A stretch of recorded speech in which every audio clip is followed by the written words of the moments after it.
Alrighty, everybody, I just got our okay to start our planetarium show. So for now, I'm gonna be putting away our space trivia questions because now we're gonna be stepping into the unknown. Ooh. And good afternoon, everyone. Welcome to the Morrison Planetarium. Really quickly, I just want to introduce myself. My name is Christian. I want to be your planetarium presenter. And just a heads up, I'm not just a voice coming out of the walls. I'm actually a person, and I'm standing right behind you.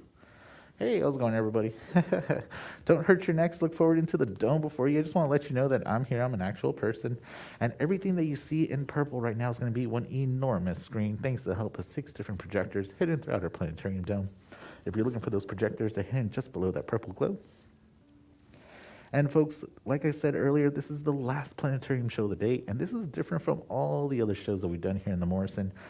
This is by far my favorite to do. This one's called Tour of the Universe. And with Tour of the Universe, this show is completely live, so you're going to hear my voice for the next 30 minutes. And what this show entails, well, we're going to be starting off pretty close to the Earth, and we're going to be zooming all the way out to the very edge of the observable universe. So hopefully by the end of the show, you won't have an existential crisis of where we are in space. But I do need to forewarn you, we're pretty small in the grand scheme of things. But before we get started with our show, I do have to go over some quick house rules just so that we're all on the same page and have an enjoyable time. There's a few of us in here. First off, there's no food or drinks allowed in. If you manage to bring any snacks, make sure those are put away till the end of the show. Also, if you happen to have any cell phones, anything that produces really bright white light or loud sound, now's the time to turn them off, put them away for the next 30 minutes, as these take away from the planetarium show experience. Also, folks, if you need to exit during our show, you're more than welcome to do so. All we ask is that you exit towards the top of the planetarium. That's where you're going to find the exits before, during, and after the show. So when in doubt, always make your way up the stairs. If you have trouble climbing the stairs, don't worry. We understand the stairs are very steep. So when the show finishes, just remain seated for a little bit longer. We'll have a staff member escort you to a lower exit as the show wraps up. And last but not least, folks, this show is quite immersive thanks to our 75-foot dome above us. So if at any point during the show you start to feel overwhelmed, you start to experience motion sensitivity, there's a really quick and easy trick to ground yourself. All you got to do is close your eyes, take a few big deep breaths, then your brain will remember that you're sitting in a planetarium in San Francisco and not hurtling across the universe, at least not more than the usual. Hee hee hee. But with that being said, it looks like we're ready to go. So I invite y'all to sit back, relax, gaze into the dome before you, because here comes Tour of the Universe.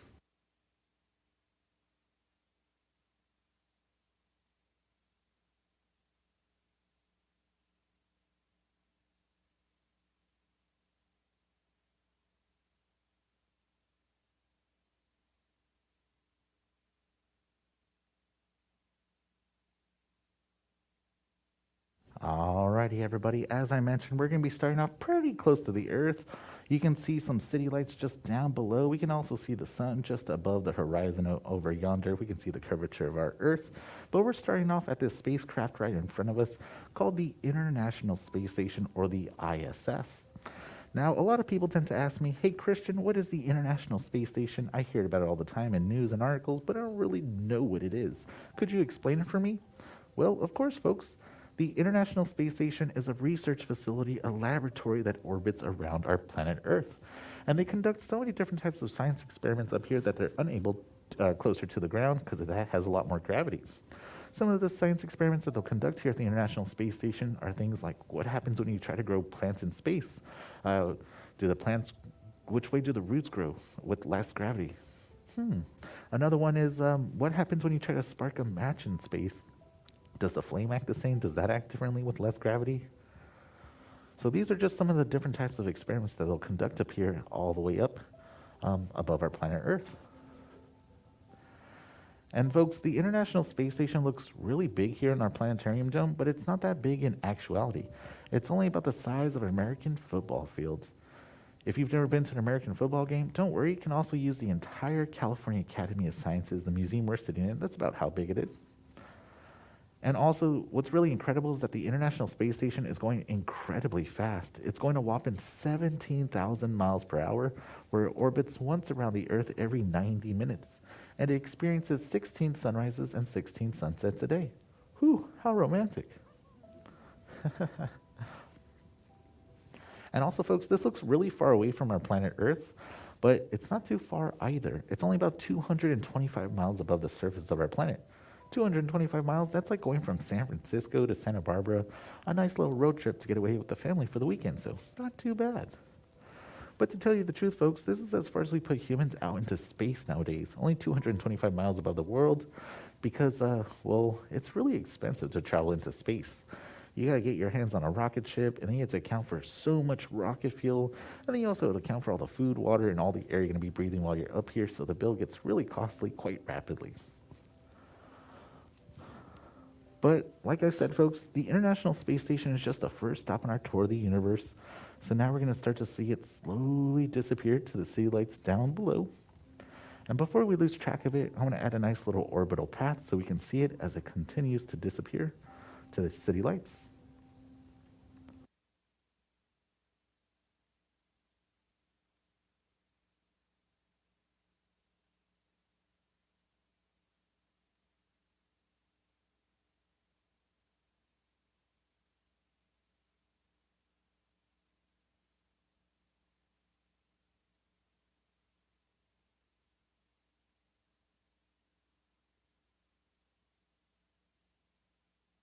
Alrighty, folks, we've zoomed so far away from our planet Earth, we're now able to see our entire planet. And I just want to let you know that the space program that I'm using here in the Morrison Planetarium is something that you can go home and download if you want to try it out. The space program that I'm using here is something called OpenSpace. So if you go to your favorite search engine, type in OpenSpace, you'll come across a link where you can download it. But just a heads up, OpenSpace is still in its beta phase, which means it's not entirely finished. We may come across a few bugs and glitches. If we do, I'll point them out. Hopefully we can look past them. Also, OpenSpace uses a whole lot of processing power and information. So if you have an older computer, I may reconsider downloading it. It may overwhelm that computer. But if you got something new or a gaming computer, give it a try. It's a lot of fun. But if you're a person like me that doesn't want to download anything, you just want to fly through space, we also have another great alternative called NASA's Eyes. Just like the human eyeball, just go to your favorite search engine, type in NASA's Eyes. Don't have to download anything. You can fly through space, and it's so much fun. But again, we're using OpenSpace project, and you can also check out NASA's Eyes. But now that we got a sense of what we're using in here, let's make our way over to our nearest natural neighbor to us in space, the moon.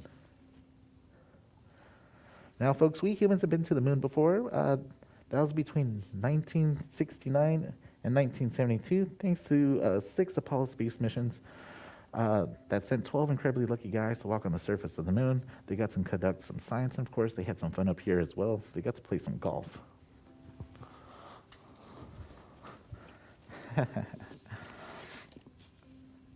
But during those 12 Apollo space missions, that was the only time we ever sent humans to another body in our solar system. So it's been a little while, a little more than 50 years ago or so. And folks, when we look at the moon here on Earth, sometimes the moon feels incredibly close to us. Sometimes it feels like you can reach out your arms and touch it. But the moon is incredibly far away. It's about 240,000 miles away from our planet. Whew, 240,000 miles. Some of the adults in this room may have a car with that many miles on it. And if you take better care of your car than I do, you can even imagine driving to the moon if you drove for about 4 months nonstop, going about 80 miles per hour. Although I wouldn't recommend it, the roads out here are poorly maintained. Hee hee hee. And from here on out, folks, we're going to need to use a more useful measuring stick because at this scale, using miles is kind of like using inches to describe the distances between cities because space is so big. So astronomers use a more convenient measurement known as light speed. And light travels at a mind-boggling speed of 187,000 miles per second. That's roughly about 300,000 kilometers per second. So while it took the astronauts more than 3 days to reach the moon, traveling faster and farther than any human has done so or since, it only takes light 1.5 seconds to cross that distance at the speed of light. That's kind of like a short pause in conversation. Not too bad. But folks, it's time for us to leave the moon behind, so everybody say bye-bye, moon. We'll see you later. And now, folks, we're going to be stepping into a much greater realm of our solar system because now we're going to watch the moon and the Earth as they start to slowly disappear. In fact, before we lose track of them, I want to add some nice little planet trails because, again, space is so big, you can easily lose stuff out here. And folks, on our journey, we're going to be traveling much faster than the speed of light. We're going to be traveling at the speed of the human imagination, thanks to computer models like OpenSpace showing us the most accurate images and information available to us. And now the nearest star to us, the sun, should be coming into view in any moment. So here comes the sun. Do do do do do. And there's our sun right there, folks, our star. And folks, our sun is also incredibly far away from us as well. The sun's about 93 million miles away from our planet. Whew, 93 million miles. That's a great distance away. But in terms of speed of light, that's not too far. In order for sunlight to go all the way from the sun to our planet Earth, the third rock from the sun, it only takes sunlight about 8.5 minutes at the speed of light. So only 8.5 minutes to travel at 93 million miles. Not too bad either. But now that we got a good sense of our distance from the sun, and we have a nice bird's eye view of our solar system, let's do a quick refresher and see what we have in our solar system. Right in the middle is our star, the sun, by far the biggest thing. The closest planet to the sun, we have Mercury. Then after Mercury, we have Venus.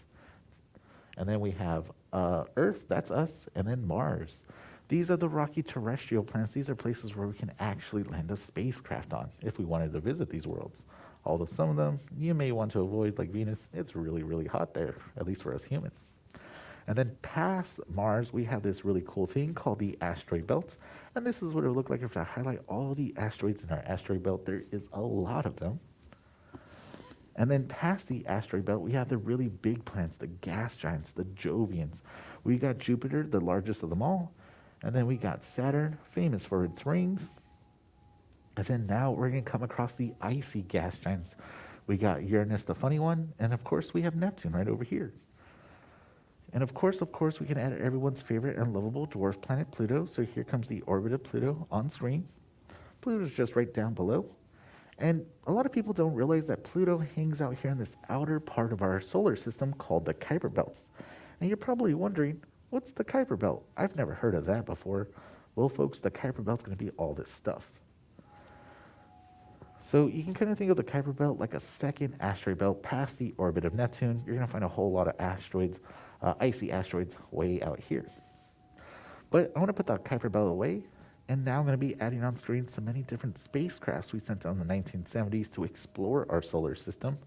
So now on screen, we have the trajectories of Pioneer 10, Pioneer 11, Voyager 1, and Voyager 2, and the latest of them all, New Horizons, which did a quick flyby of Pluto in 2015. We can see that interaction just over yonder. And also want to let you know, folks, that all these spacecrafts are all traveling fast enough to escape the sun and leave our solar system behind. But even the most distant of these robot adventurers, Voyager 1, has not traveled as far as light travels in a single day. In order for sunlight to travel all the way out to the orbit of Pluto, it takes sunlight about 5 hours at the speed of light. 5 hours, not too bad either. But folks, now it's time to leave our planetary scale and system behind, because now we're going to be heading into interstellar space, the space between the stars. Distance now becomes so immense, it's going to take us about 4 years at the speed of light just to reach the next star system to us, the Alpha Centauri system.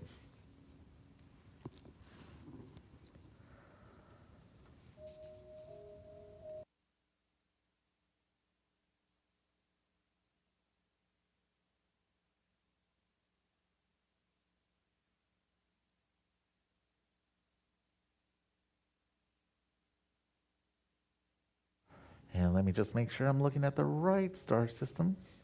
And yeah, that looks like that's going to be Alpha Centauri right next to us. We just flew by it. So on the right-hand side, we got Alpha Centauri. Right in the middle of our screen, we've got our solar system. You can see them moving a little bit closer to us. And folks, again, 4 years at the speed of light just to reach the next star system to us. But that doesn't really put into perspective of how long it would take us humans to travel that distance. Well, folks, if you're getting a rocket ship today, left planet Earth, make your way over to Alpha Centauri. It's going to take you about 8,500 years. Whew, and that's just a one-way trip. But let's stop and consider whether humanity has made its presence known beyond our solar system, because now we're going to be stepping inside this thing called the radiosphere. So again, we're now inside something called the radiosphere, and the radiosphere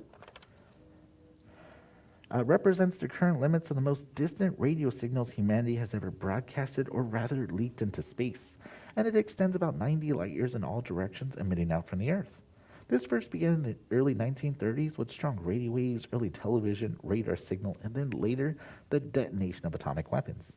All this stuff is emitting electromagnetic radiation strong enough to escape the Earth's ionosphere.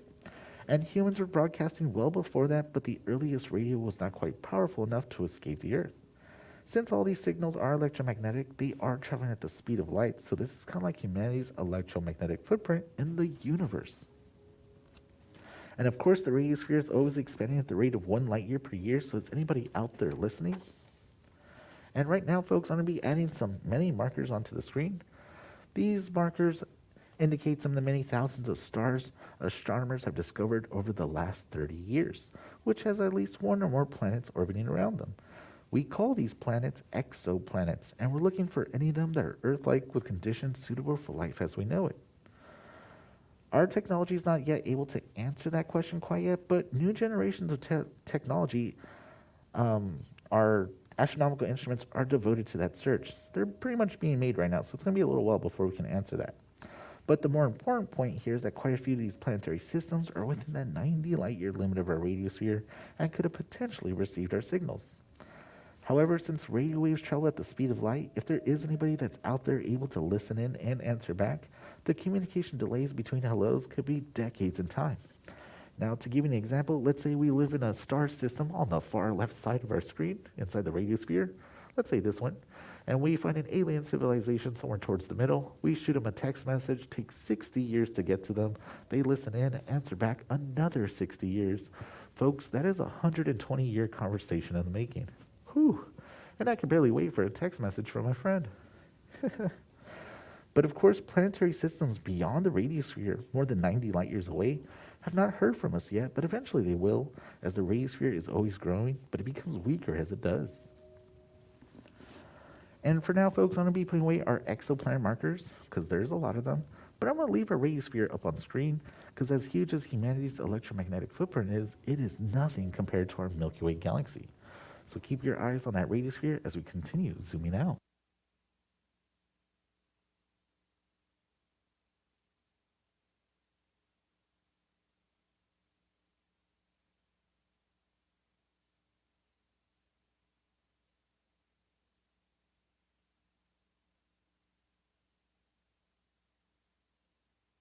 Alrighty, folks, we've zoomed so far out now, we're now able to see our entire galaxy, our Milky Way galaxy, the galaxy that we live in.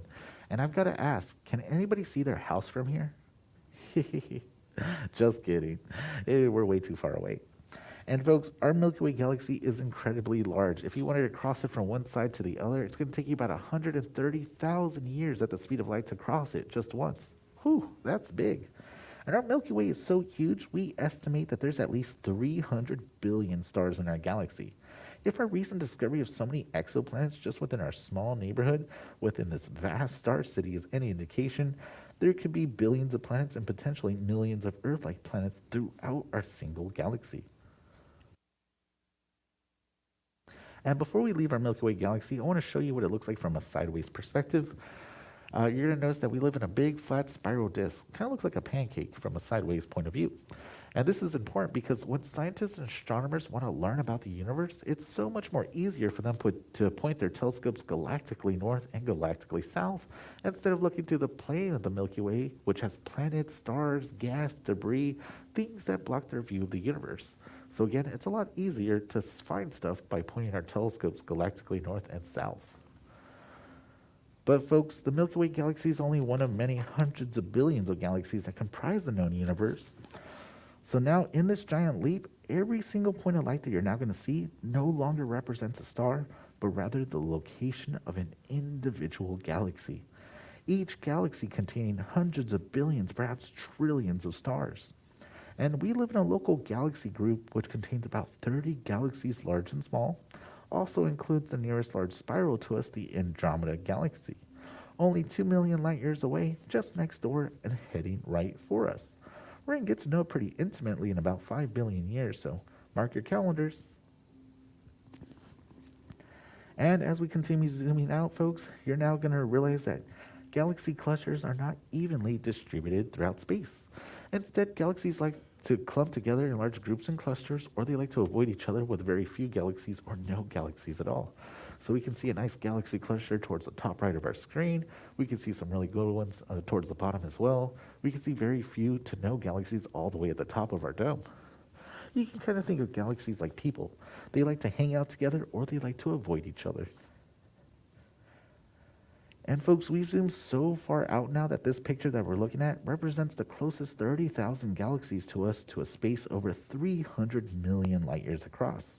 We got to give thanks to an amazing astronomer by the name of Dr. Brent Tolley, who worked at the University of Hawaii, who compiled this amazing representation thanks to the work of dozens of other astronomers working aside him over decades of time. So big shout out to Dr. Brent Tolley. I love flying through this map. But now, folks, we have automated systems that are mapping even the most distant galaxies. So, folks, we're now about to see the very large-scale structure of the universe.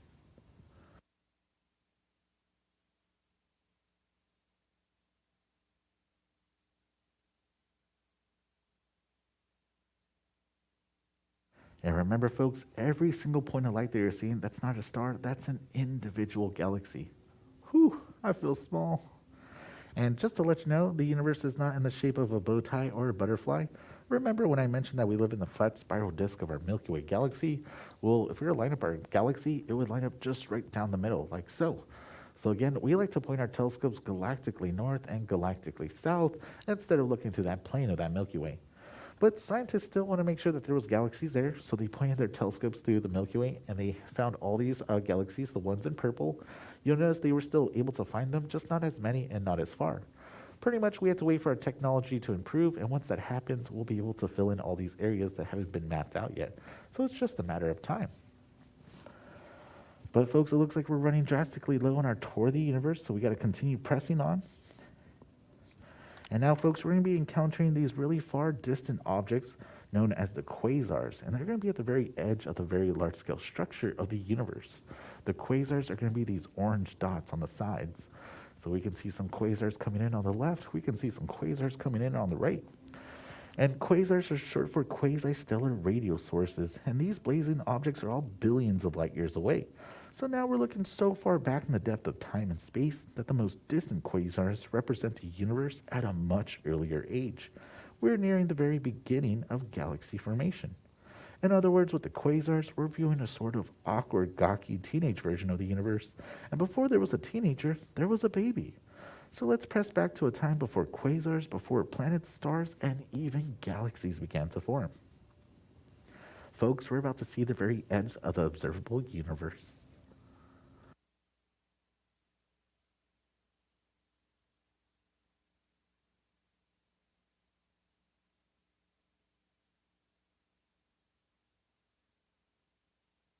Alrighty, folks, here we are at the very edge of the observable universe, and what we're looking at is something called the Cosmic Microwave Background Image, or the CMB image for short. And all evidence indicates that the universe that we live in is about 13.8 billion years old. And this is data compiled by Planck and other radio telescopes. And the picture that we're looking at is a very baby version of the universe, only 380,000 years after the Big Bang occurred, where space and time began. And it's not a typical photo either. Instead, this is a temperature density image where the light echoes of the Big Bang are color-coded, where the lighter areas correspond to the hottest, least dense regions, and the darker areas the coolest, densest regions. These fluctuations in temperature and density are extremely tiny. They vary no more than 1 part per 100,000. But these really tiny differences eventually gave rise to that large-scale structure of the universe that we saw moments ago. That clumping and clustering of galaxies everywhere. Figuring out just how that happened is one of the larger challenges for cosmological research today. Though our view here is of the outer edge of the known universe, folks, the earliest light visible to us, that radiation actually persists all around us.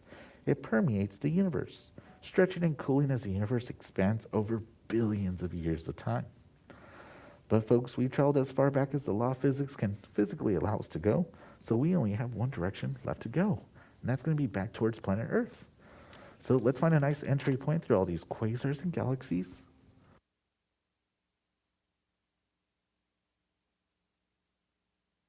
Ooh, this looks like a good spot. And let's make a return trip back to planet Earth, everyone.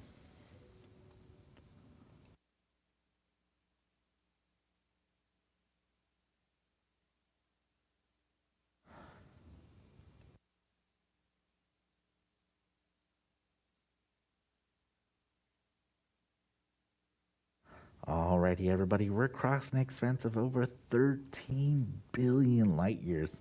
We present you with this view of our universe and the latest in cosmological and astronomical information. We're covering eons and observing objects billions of light years apart.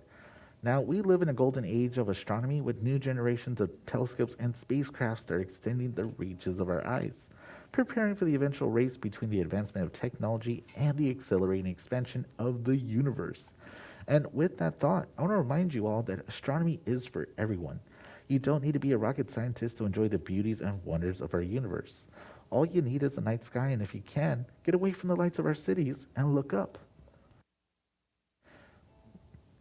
Even a good pair of binoculars makes for a decent first telescope, everyone.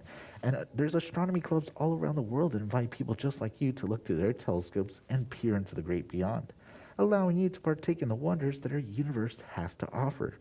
Astronomy as a hobby can offer an endless supply of satisfaction, and I do hope you'll join us, those who dream amongst the stars.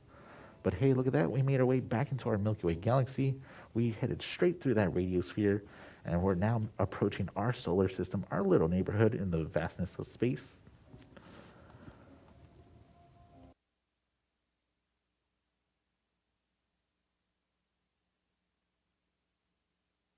And now, folks, we're approaching those spacecrafts we sent out in the 1970s to explore our solar system, passing the Kuiper Belt in the orbit of Pluto, and making our way to the third rock from the sun, our homeworld planet Earth.